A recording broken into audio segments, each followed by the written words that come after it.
Jadi begini, sejauh mana kebutuhan orang. Kalau dangdut kita tidak bicara dangdutnya,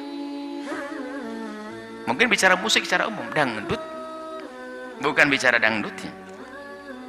Jadi apakah mungkin dakwah dibarengi dengan alat musik yang lainnya?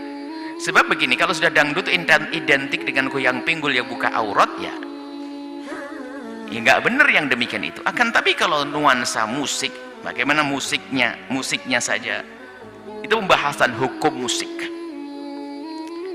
Setelah kita bahas hukum musik, kita pernah bahas musik, ada 5 hal cara menghukumi musik, ya masih ingat di babnya.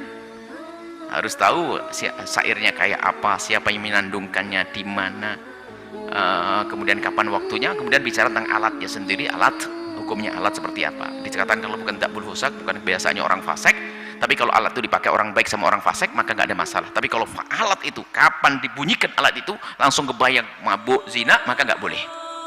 Tapi kalau alat musik itu adalah umum dipakai ide itu dalam sebuah masyarakat, maka itu menjadi hal yang mubah. Alat tidak bisa kita jadikan haram, namanya alat. Besi, kentongan, senar dan sebagainya sama. Akan tapi kalau sudah terbentuk sebuah ciri khasnya orang fasik, tak boleh fusak, maka nggak boleh. Nah ini, nah lihat kalau orang menggunakan alat-alat seperti itu atau musik sebagainya, ini adalah kita lihat siapa lagunya kayak apa, syairnya, kemudian siapa yang menyenandungkannya.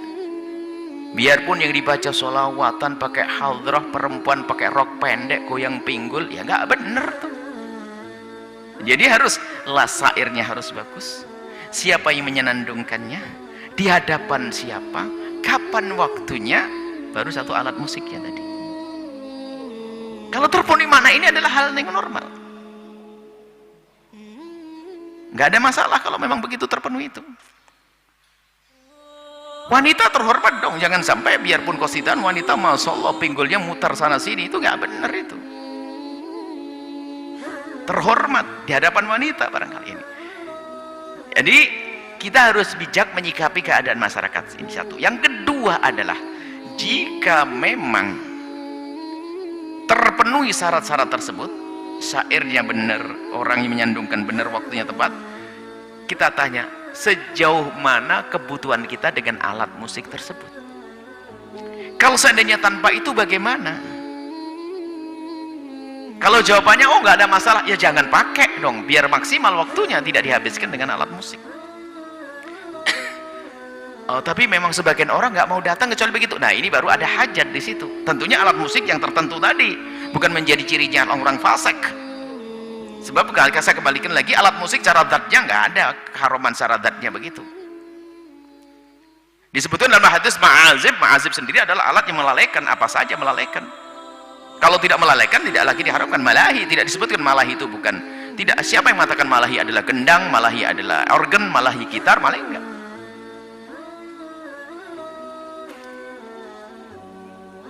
Malahi dalam hadis itu. Jadi pembahasan masalah alat itu, jadi kalau seandainya kita tidak memerlukannya, jangan pakai, jangan menggunakan alat musik kalau seandainya. Tapi kalau ada sebagian orang memerlukannya, ya sudah, asalkan betul-betul dikemas, tidak menjadi ciri khas orang fasik yang menyandungkan orang benar.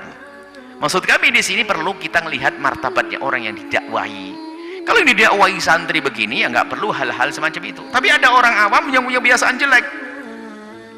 Kalau zaman dulu ada tradisi-tradisi musik, tradisi seni-seni daerah itu dijaga oleh bukan dijaga, para ulama dulu dalam dakwah memahami seni daerah, tapi dimasukkan di sela-sela seni itu adalah dakwah. Nah ini karena membutuhkannya.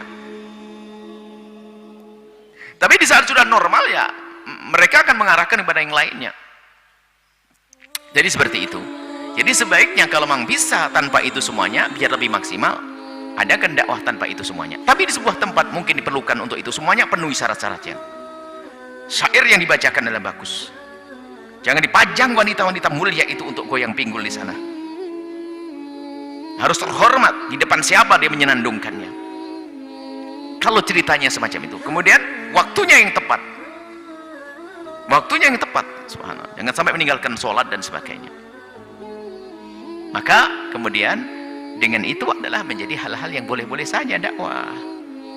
Semoga Allah memberikan pahala kepada beliau-beliau yang punya semangat yang semacam itu. Akan tapi ingat, ada martabat. Kita harus tahu martabatnya. Martabatnya orang-orang sudah kita harus kasih hal-hal semacam itu. Martabatnya tinggi, sudah ahli sholah, orang baik, orang ini, nggak perlu lagi dengan demikian, langsung aja dia ada zikir, baca kitab, selesai. Santri begini masa harus pakai nyenandungkan 5 lagu dulu, ya nggak perlu, habis waktu begini sudah langsung bismillahirrahmanirrahim, pengajian, baca kitab, selesai. Begitulah dakwah. Semoga Allah memudahkan kita untuk dakwah dan diberi oleh Allah hikmah sehingga kita bisa memberikan kepada umat sesuai mereka yang butuhkan, apa yang mereka butuhkan.